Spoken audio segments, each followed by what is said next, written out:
Alhamdulillah. Mes honorables frères et sœurs, il ne vous échappe pas que notre Seigneur Tabaraka wa Ta'ala a accordé à ses prophètes et ses envoyés, mais pas que, lorsque nous verrons plus dans les détails le sujet, eh bien, il ne vous échappe pas qu'Allah Jalla wa Ala leur a octroyé des miracles, ce qu'on appelle en langue arabe al-mu'jizat, des miracles afin de rappeler que rien n'est difficile pour notre Seigneur Tabaraka wa Ta'ala, afin de rappeler aux gens qu'Allah Tabaraka wa Ta'ala, notre Seigneur, ala kulli shay'in qadir, est capable de toutes choses, et que les prophètes et les envoyés sont certes véridiques, ne sont pas des magiciens, ne sont pas des imposteurs, ne sont pas des menteurs. Et chaque prophète et envoyé ont eu des miracles. Et on connaît à travers différentes histoires de prophètes et d'envoyés certains miracles. Le fameux miracle du bâton avec Moïse, Moussa alayhi salam, le fait que Isa, Jésus alayhi salam, eh bien, par la permission divine puisse ressusciter les morts, etc., etc. Mais ce qui est étonnant et impressionnant, c'est que avec tous les miracles qu'ont vécu les prophètes et les envoyés, eh bien, le prophète qui a eu les plus grands et les plus beaux des miracles est le dernier des prophètes et des envoyés, et qui n'est autre que Muhammad ibn Abdillah alayhi salatu wassalam. Alors qu'on sait que déjà les autres prophètes et envoyés, Jésus, Noé, Moïse, Moussa, etc., ont eu de grands miracles.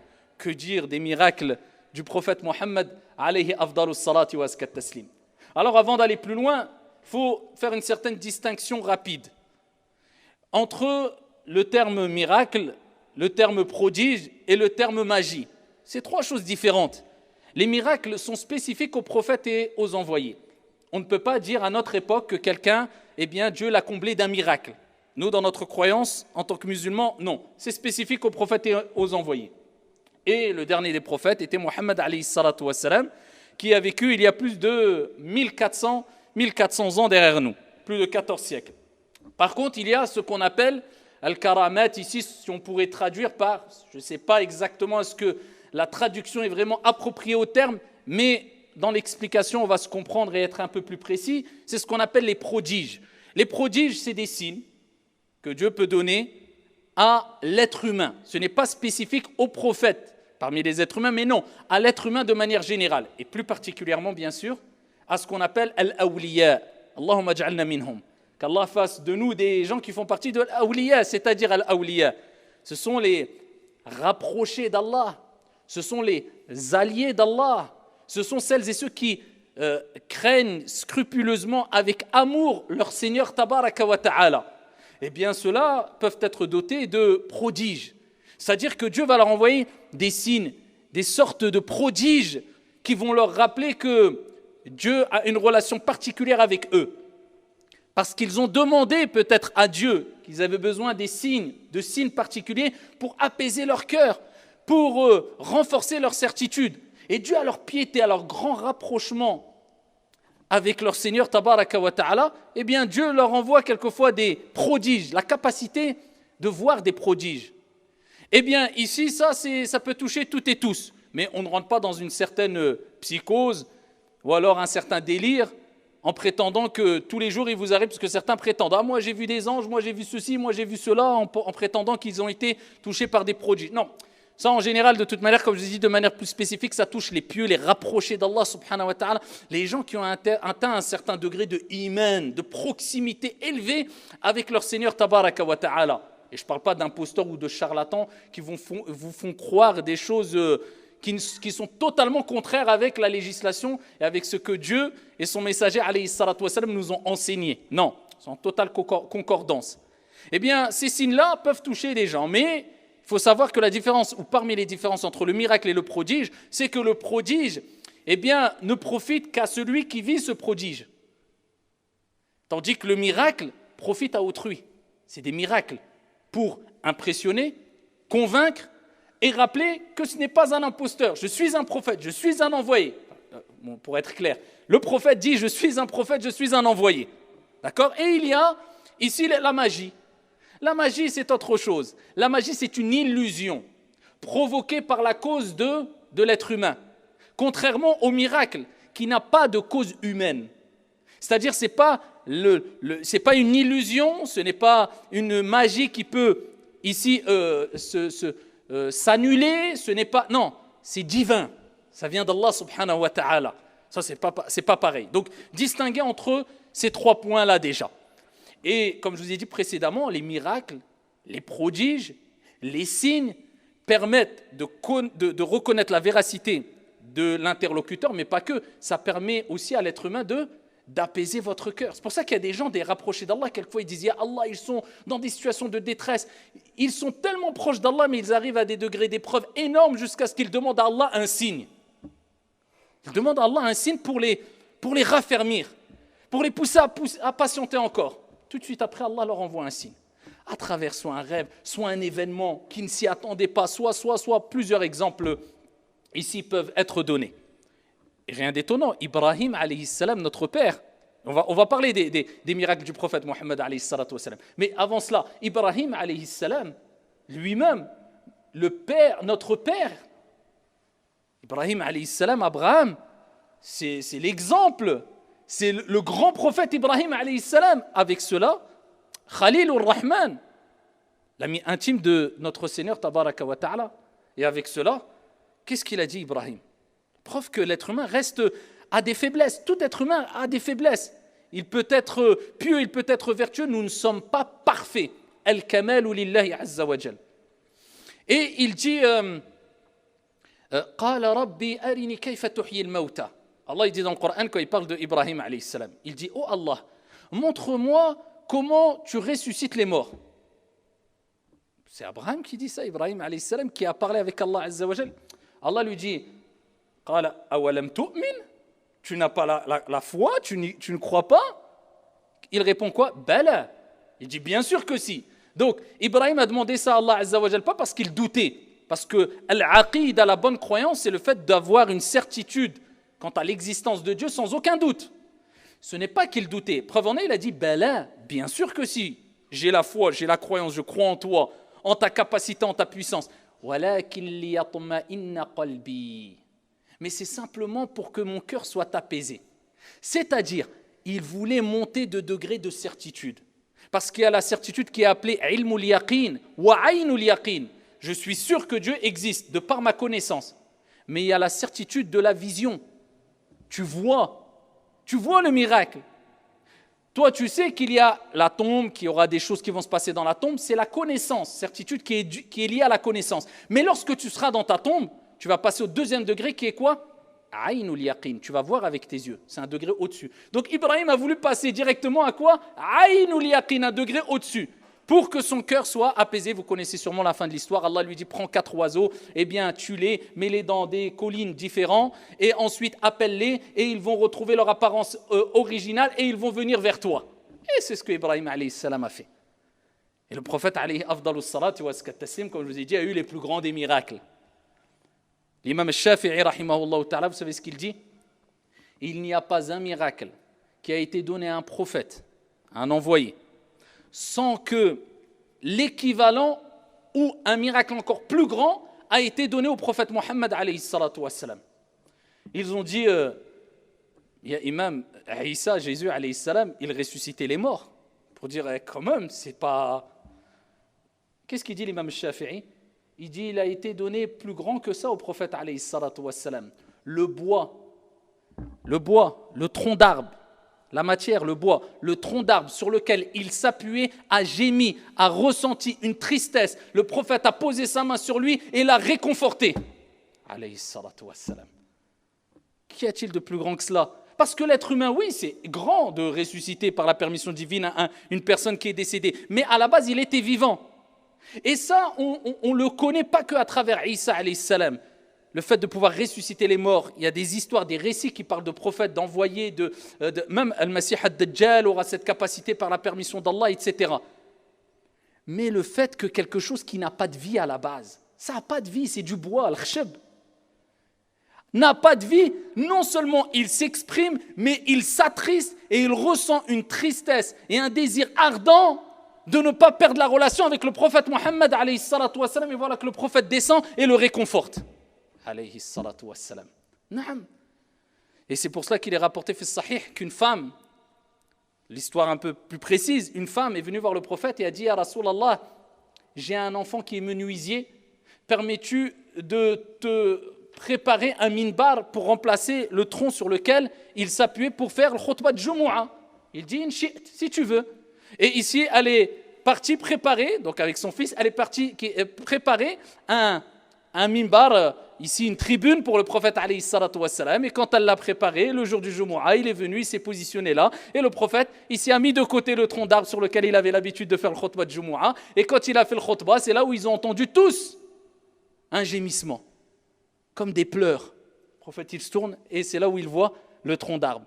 Et le prophète, il descend et il réconforte le tronc d'arbre. Il pleurait.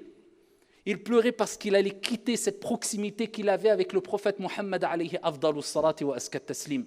Al-Hassan disait, quand il citait ce hadith en pleurant, il disait, ô vous les serviteurs de Dieu, le bois a gémi et a pleuré par désir ardent du prophète alayhi salatu wassalam, de la proximité du prophète alayhi salatu wassalam.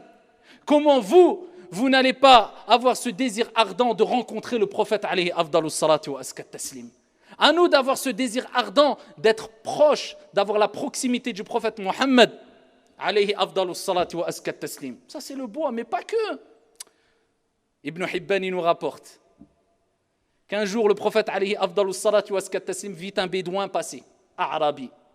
Et il lui dit, où tu vas? Il dit, je vais voir ma famille. Et il dit, tu veux que je te donne quelque chose de bien? Tu veux du bien? Il dit, qu'as-tu à me donner? Et il dit, tu dis, Ashhadu an la ilaha illallah, wahdahu la sharika lah, wa ashhadu anna Muhammadan, abduhu wa rasuluh. Tu dis ça. Tu n'es pas musulman. Il dit, tu attestes qu'il n'y a de divinité qu'un Dieu unique, digne d'être adoré, sans associer, que Muhammad est son serviteur et son envoyé. Il dit, le bédouin, il y a quelqu'un qui atteste de ça? Quand on dit Arabi, à la base, ils étaient beaucoup dans l'ignorance, ils étaient loin des villes, ils étaient dans... Il dit, quelqu'un a attesté de ça? Le prophète, il dit, ouais. Il dit, ouais, qui? Quoi? Le prophète, il dit, tu vois l'arbre là? Il appelle l'arbre, alayhi salatu wassalam. C'est notre croyance, on y croit sans l'once d'un doute. C'est les miracles des prophètes. Y a-t-il plus grand miracle que les miracles qu'a vécu le prophète, alayhi salatu wassalam? Khayru khalqillah bi ijma'. La meilleure des créatures sur la surface de la terre à l'unanimité. Parmi les prophètes et les envoyés, le meilleur et le dernier des prophètes, Muhammad ibn Abdillah alayhi salatu wassalam. Il appelle l'arbre. L'arbre arrache les racines en se déplaçant et en s'avançant et en s'approchant du prophète alayhi salatu wassalam, de compagnons qui étaient présents et du bédouin. Et l'arbre, il répète 3 fois après le prophète alayhi salatu wassalam, un arbre, shajar, ashhadu an la ilaha illallah wa ashhadu anna Muhammadan abduhu wa rasuluh. Ça c'est l'arbre à 3 reprises. L'arbre parlait, subhanallah. Il n'y a pas que l'arbre, la nourriture. La nourriture, comme l'a dit Ibn Mas'ud radiyallahu anhu wa ghayru min as-sahaba. Il disait, quand on mangeait avec le prophète Muhammad alayhi salatu wassalam, on pouvait entendre les glorifications, le tasbih, subhanallah, alhamdulillah, la ilaha illallah, Allahu akbar, les glorifications du repas du prophète Muhammad alayhi salatu wassalam. La nourriture qui disait subhanallah, alhamdulillah, la ilaha illallah, Allahu akbar. Wa lima lahu alladhi sallama alayhi al-hajar. C'est celui qui, les pierres, lui passaient les salutations. Il ne rencontrait pas de pierre sans qu'il disait « Assalamu alayka ya Rasulallah ». Il lui passait le salam. « Alayhi afdalus salati wa askat taslim ». Rien d'étonnant. Prophète alayhi salatu wa salam. Eh bien, même les animaux attestaient de sa véracité. Même les animaux, rapportés par Ahmed dans son Mousnad et Date avec une bonne chaîne de transmission. Il est rapporté qu'un bédouin, ici un berger, était en train de s'occuper de son troupeau de moutons. Et tout d'un coup, voilà qu'un loup surgit, prit un mouton et essaya de prendre la fuite. Le berger lui court après, récupère son mouton. Et voilà que le loup se tourne vers lui, se redresse, se pose sur sa queue et lui parle avec le langage des humains. Et il lui dit « Crains Allah, crains ton Seigneur et ne me prive pas de ce que Dieu a destiné pour moi. » Le berger dit, étonnant, un loup qui parle avec le langage des humains. Il dit, veux-tu que je te donne une information encore plus étonnante? Il lui dit quoi? Il dit, à Yathrib, un des noms qu'on donnait à Médine. À Yathrib, Médine. Il y a Muhammad, l'envoyé d'Allah alayhi salatu wassalam, qui rapporte les récits des gens qui vous ont précédés à Médine. Le berger, étonné, il part à Médine. Et il dit, voilà, il est où Mohammed, voilà, et il lui raconte le récit. Le prophète, alayhi salatu wassalam, il appelle pour que tout le monde se réunisse. Il dit, oh, vous les gens, venez. Il les sermonne. Il appelle la personne, lui dit, raconte leur l'histoire. Il raconte l'histoire devant le Sahaba, et il dit, par Allah, il a dit la vérité. Par celui qui détient mon âme entre ses mains, ne viendra pas ou ne sera pas établi le jour de la résurrection avant que les bêtes féroces ne parlent avec les humains, que les lacets s'expriment et que les cuisses rapportent ce qui s'est passé en votre absence. Alayhi afdalus salati wa askat taslim. Ça, c'est même les animaux. Ça, c'est parmi les nombreux miracles du prophète alayhi afdalus salati wa askat taslim. Un jour, comme l'a rapporté Jabir radiyallahu anhu wa arda, alors que c'était salat al-asr, il n'avait plus d'eau qu'un tout petit récipient avec un peu d'eau. Et ils ont dit à Rasulallah, on a soif. Et c'est l'asr. Et on n'aura jamais assez, ne serait-ce que pour faire les ablutions. Et ils étaient nombreux. Le prophète alayhi salatu wassalam, il s'approche du récipient. Il plonge sa main bénie dans le récipient. Il ressort sa main et il dit, allez, approchez-vous maintenant. Et il écarte ses doigts et entre ses doigts, voilà que de l'eau bénie jaillit, commence à jaillir entre ses doigts. Alayhi salatu wassalam. Et tout le monde a commencé à faire les ablutions. Ils ont terminé les ablutions. Ils ont bu jusqu'à être rassasiés. Et des compagnons disaient, on continuait à boire alors qu'on était rassasiés parce qu'on savait que c'était une eau bénite. Alayhi salatu wassalam. Et on les a interrogés. Et on a dit aux compagnons, combien étiez-vous? Ils disaient, on était à peu près 1400 hommes. Sallallahu alayhi wa sallam. Ça, c'est pour nous rappeler qui était le prophète, alayhi afdalus salatu wa askat taslim, celui qui était doté de miracles énormes et parmi les plus beaux, parmi les plus grands, non, disons, le plus grand des miracles qui a été donné au prophète, alayhi salatu wa sallam, c'est Al-Qur'an, c'est le Saint-Coran. Et vous savez que comme le prophète, alayhi salatu wa sallam, l'a dit, eh bien, à chaque prophète, Allah Jalla wa Ala a donné un miracle avec lequel il a vécu et qui était proportionnel aux choses connues à leur époque. Et il donne l'exemple ici de Jésus, Isa alayhi salam, et l'exemple de Moussa alayhi salam. Et ensuite, il parle de lui. Isa alayhi salam, Jésus, à son époque, il y avait de grands médecins. C'était une science connue, c'était une science répandue. Eh bien, Allah lui a donné un miracle pour leur rappeler que non, ça, c'est pas de la magie.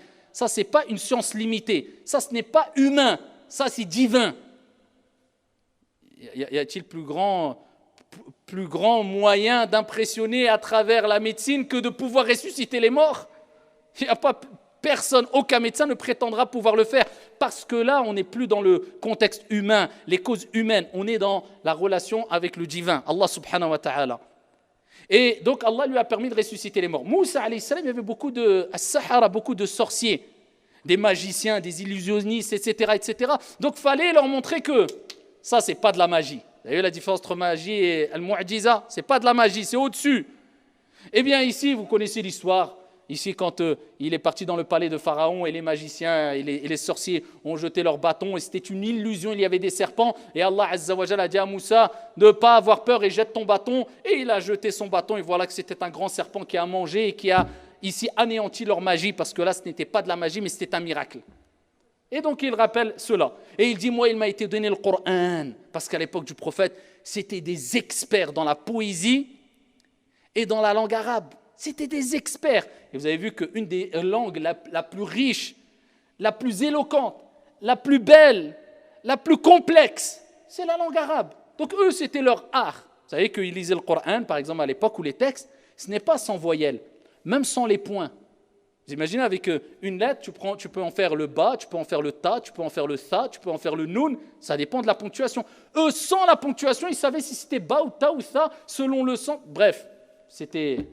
Mais quand ils ont lu le Coran, ils ont lu la parole d'Allah, ils ont vu cette éloquence, ce usloub, ce style, et tout ce qu'il renfermait, ils ont dit ça ne vient pas d'un être humain. Et encore moins de Muhammad alayhi salatu wassalam, qui pour eux, c'était une personne qui, ici, ne savait pas, était analphabète, Donc, ils ont dit ça ne vient pas d'un être humain.